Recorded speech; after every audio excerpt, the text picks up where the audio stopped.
Just when we thought we'd heard it all regarding Foolio's murder, a new video just dropped, and it's changing everything. This isn't just any footage, it's putting these suspects in a tighter chokehold than ever. One of them's already on the run, and another one's folded and snitching, and whispers about young Ace's mysterious role in this whole mess keep getting louder with this new evidence in the streets talking.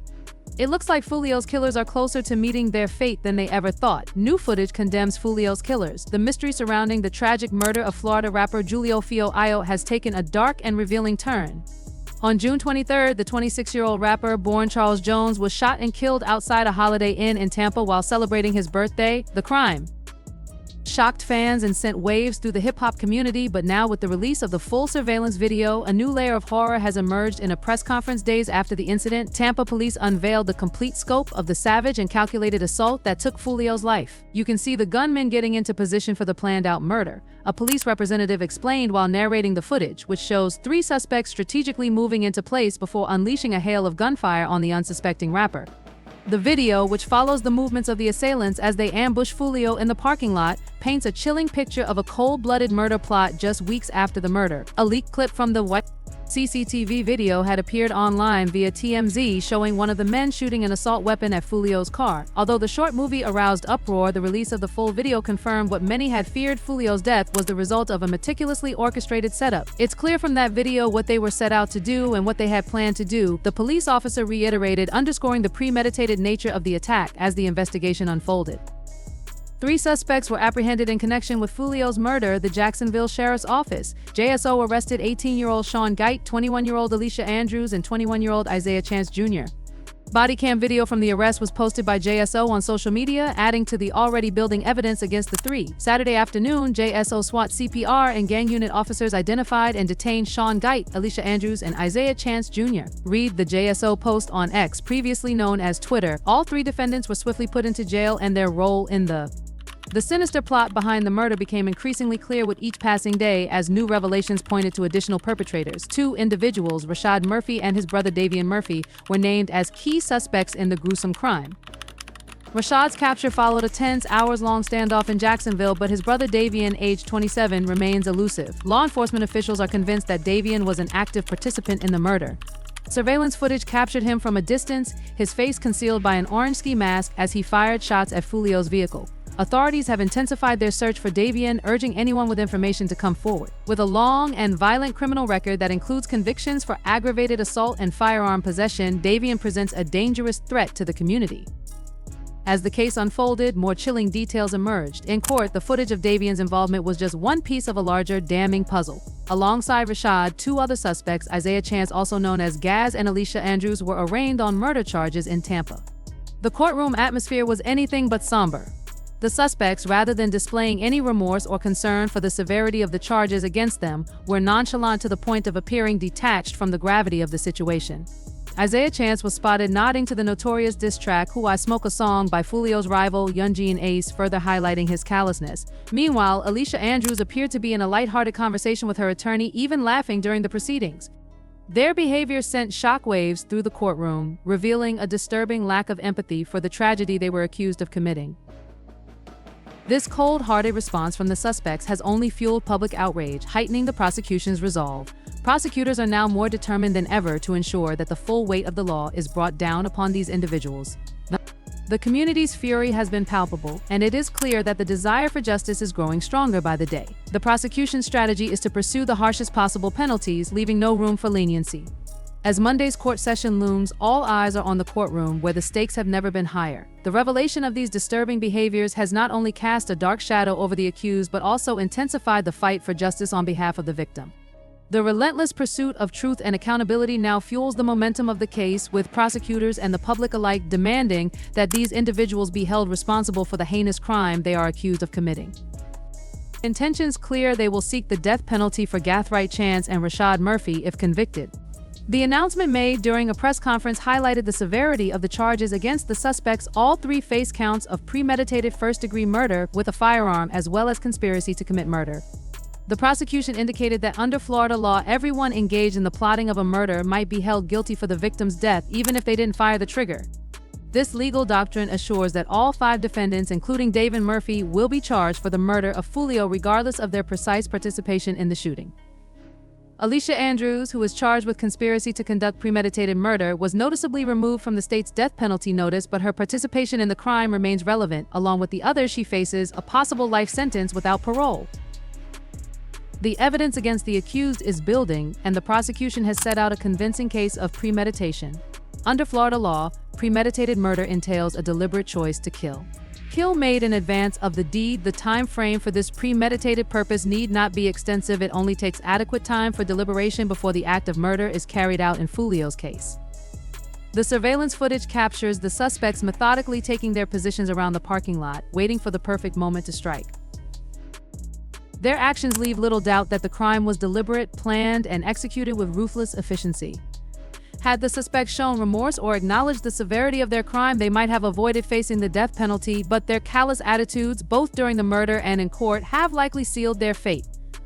Florida's judicial system reserves the death sentence for the most heinous crimes, and it looks more probable that the suspects' casual behavior will play a factor in their punishment as the case against the accused acquires speed. One essential person remains at large. 27-year-old Davin Murphy. Despite the efforts of law enforcement, Davin has managed to avoid arrest for more than 2 months, prompting rumors that he may have fled Jacksonville or perhaps modified his look to evade discovery. With a lengthy rap sheet and history of violent crimes, Davin is regarded as armed and dangerous. Police are requesting anybody with knowledge about his location to come forward as they think he had a crucial part in Foolio'S murder. Tampa police are devoted to catching Davin and bringing him to justice. As a documented member of the 1200 gang, Davin has been embroiled in a violent feud with Foolio'S 6-block gang, making his role in the murder both personal and deliberate. While Davin remained on the run, Alicia Andrews, one of the few female suspects in the case, has adopted a different strategy. Sources close to the inquiry have indicated that Andrews is working with law authorities, and it seems she is prepared to snitch on her co-conspirators in return for leniency. According to reports, Andrews has already begun transferring responsibility onto the other suspects, painting herself as a victim of circumstance. Whether this technique will succeed remains to be seen, but it's clear that Andrews is doing anything she can to avoid the greatest potential penalties. Alicia Andrews seeks to find a way out in the wake of the horrifying death of Florida artist Julio Foolio. Alicia Andrews has been thrown into the heart of one of the most high-profile criminal cases of the year. Although the gruesome homicide startled the hip-hop community, the accompanying investigation has presented a picture of deliberate brutality as the case proceeds. Alicia Andrews, one of the 5 women indicted in connection with the murder, is now seeking a way out. Both the public and the authorities have been fascinated by the Julio Foolio murder investigation, which has centered on Alicia Andrews. From the very beginning, Andrews has tried to distance herself from the crime, seeking to shift the blame onto others, particularly her then-boyfriend, Shy Gatey. Alongside her partner at the time, Isaiah Chance, also known as Gaz, and co-conspirators like Rashad Murphy, Andrews is accused of playing an active role in the premeditated ambush that led to Foolio's tragic death. The evidence against Andrews is substantial and damning. Surveillance footage and phone records have placed her at multiple key locations the night of the murder. The footage shows her tailing Foolio and his entourage to 2 different nightclubs before the final confrontation took place in a Holiday Inn parking lot in Tampa. Investigators have pieced together the timeline, which clearly shows Andrews' involvement. She was not merely a passive participant or an accessory, but a willing and active contributor to the crime. Her phone records reveal that she was directly involved in orchestrating the events that unfolded that fateful night, including facilitating communication between her boyfriend, Shay Gathright, and the other accused. Further complicating her defense, Andrews' own car was used in the operation. Surveillance footage captured her vehicle at critical moments leading up to the ambush, confirming her presence at the scene of the crime. This overwhelming evidence makes it difficult for her to argue that she was unaware of the plot or events that were unfolding. Despite this, Andrews is attempting to rewrite her role in the crime, now portraying herself as a victim rather than a perpetrator. Her legal team has aggressively sought to shift the blame onto her co-defendants, particularly focusing on her tumultuous relationship with Gathright. They argue that her involvement in the crime was a result of coercion and abuse, which left her with little choice but to comply with his demands. In a recent court filing, Andrews' defense team revealed their strategy for defending her. They have introduced claims of domestic abuse, suggesting that her relationship with Gathright was marked by both emotional and physical manipulation. According to the defense, this toxic dynamic rendered Andrews incapable of acting independently, casting her as someone who was forced into aiding in the murder due to fear and control exerted by Gathright. The defense has highlighted the power imbalance in their relationship, suggesting that it was this controlling behavior that ultimately pushed Andrews to participate in the crime.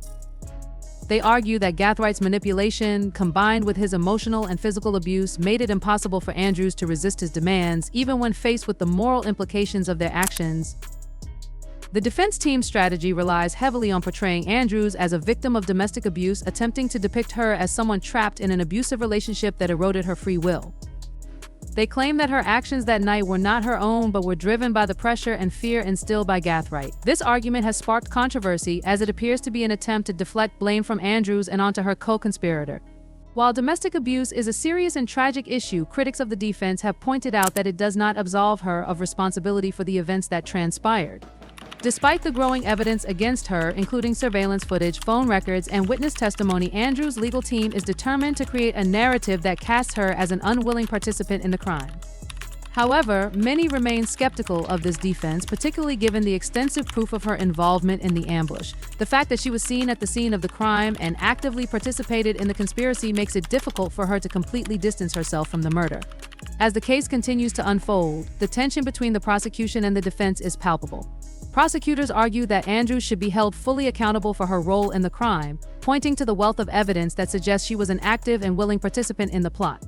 The defense, meanwhile, seeks to paint her as a victim of manipulation, hoping to mitigate her culpability. In the end, the court will have to decide whether Andrews was truly coerced into committing the crime or whether she was a willing accomplice in a premeditated murder. Was known to law enforcement but was not fully investigated. They contend that this dynamic was crucial to understanding Andrews' involvement in the crime, and that without fully exploring the impact of this abuse on her actions, the prosecution's case is one-sided. The defense team has argued that Andrews' role in the murder may have been the result of fear and coercion rather than willing participation in the plot. These accusations have brought a new element of complication to the case, as the defense seeks to depict Andrews as a pawn in a much broader and more violent conspiracy coordinated by her co-defendants. If the court buys into this narrative, it could potentially lessen her sentence or even exonerate her from the most serious charges. However, Alicia Andrews' attempts to shift blame and portray herself as a victim of circumstance are complicated by her own history of lies and inconsistencies from the moment of her arrest. Andrews has been less than forthcoming with law enforcement. During her post-Miranda interview, she repeatedly lied about her whereabouts on the night of the murder and downplayed her role in the events leading up to Foolio'S death. At first, Andrews claimed that she and Chance were merely out looking to party and had visited the two nightclubs Teasers and Truth 18 with no ill intent. She said they had approached the club's entrances to ask about admission fees, but surveillance footage later debunked this claim. Andrews then tried to explain away her presence at the murder scene, claiming that she and Chance were lost and had accidentally turned into the parking lot where Foolio and his entourage were located.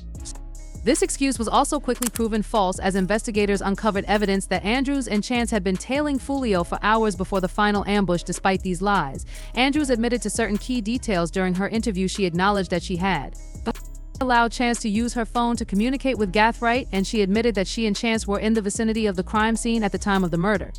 These admissions, coupled with the surveillance footage and phone records, have made it difficult for Andrews to convincingly portray herself as an innocent bystander faced with overwhelming evidence. Andrews' defense team has chosen a tactic of throwing doubt on the prosecution's case by emphasizing probable investigation flaws and offering alternative narratives.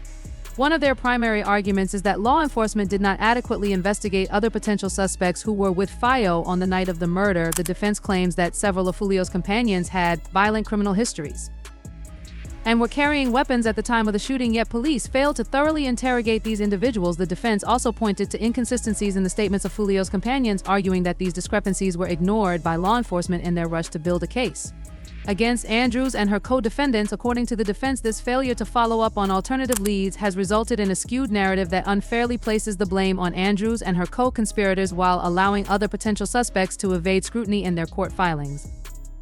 Andrews' legal team invoked the U.S. Supreme Court case Keys v. Whitley to argue that the prosecution has a duty to discover and disclose any evidence that might be favorable to the defendant. They contend that the police's failure to investigate other individuals who may have had motive to kill Foolio constitutes a significant omission that could weaken the case against Andrews. By raising these points, the defense hopes to create doubt in the minds of jurors and open the door for a potential acquittal or reduced sentence for Andrews. However, this strategy also risks alienating the jury if it comes across as a desperate attempt to divert responsibility, despite the defense's best efforts. Alicia Andrews faces an uphill battle. The prosecution's case against her is strong, and the evidence linking her to the murder is substantial. Her lies and inconsistent statements have already damaged her credibility, and her attempts to shift blame onto her co-defendants may not be enough to sway the court.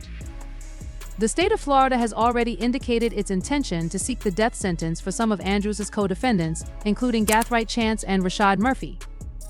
Although Andrews herself has not been named in the death penalty notice, she still faces the potential of life in prison without the possibility of parole if convicted of first-degree murder as the trial date approaches.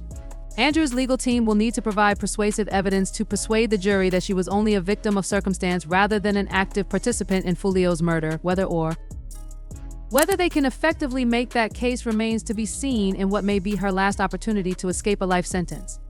Alicia Andrews may be exploring a controversial technique, snitching. According to reports floating around the case, Andrews is willing to deliver incriminating information against her co-defendants in return for a lower sentence.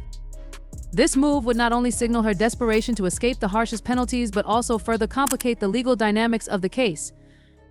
If Andrews turns on her former allies, it could potentially shift the balance of power in the courtroom, offering the prosecution valuable insider information that could strengthen their case against the other defendants. As the legal proceedings unfold, all eyes will be on Andrews to see whether she takes the stand against her co-conspirators and whether her cooperation will be enough to save her from spending the rest of her life behind bars, because by the appearance of things, the detectives would be wanting information regarding a guy who was supposed to have arranged the entire murder.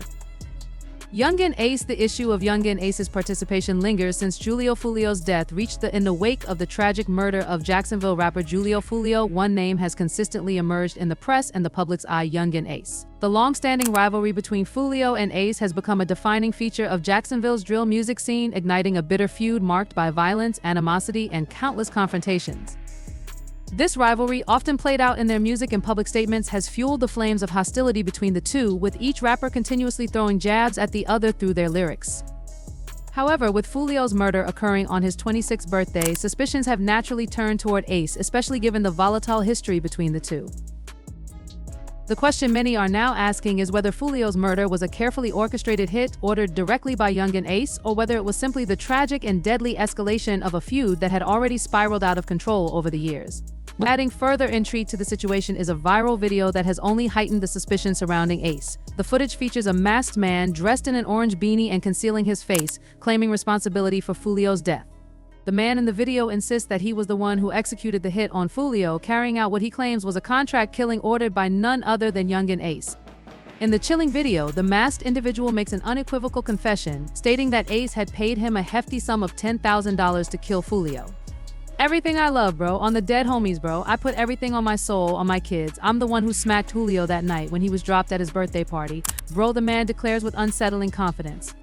This admission, whether genuine or a tactic to stir further controversy, has only intensified the growing suspicion surrounding Ace.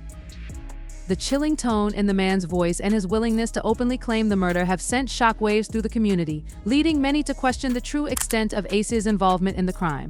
Adding to the gravity of the situation is the apparent lack of remorse from the masked figure. Instead of showing any regret for the alleged killing, the man rationalizes his actions as part of a business transaction.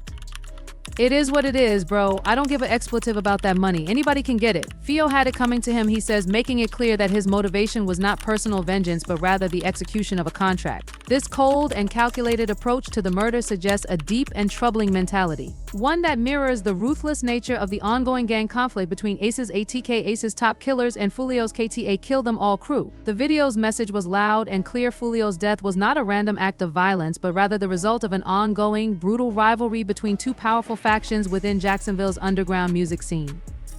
The masked individual's connection to Ace's gang, ATK, further solidifies the theory that this was not an isolated act of violence, but part of a larger organized effort by Ace's camp to eliminate a rival. The implication that Foolio had it coming also speaks to the deep-rooted hatred that has festered between the two men and their respective crews for years. Despite the video's disturbing content and explosive claims, police have not verified its authenticity or arrested the masked figure. The lack of official action has only fueled more speculation and suspicion. Was this video a real confession or just a ploy to stir up controversy and misdirect law enforcement? The uncertainty surrounding the case has left many unanswered questions, and the public is left to wonder if Ace himself is truly involved or if this is simply a calculated attempt to link him to the crime for personal gain or notoriety.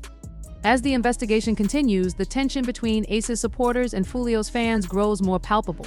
The video has only deepened the rift, with accusations flying in every direction. The future of Jacksonville's drill scene now hangs in the balance as the truth behind Foolio'S murder remains shrouded in mystery, with youngin' Ace's name at the center of it all. Until the authorities make a breakthrough, the questions surrounding this violent feud and its deadly culmination will likely continue to dominate the headlines. This lack of law enforcement action has irritated some in the public who worry whether youngin' Ace, owing to his fame and fortune, may be getting special treatment.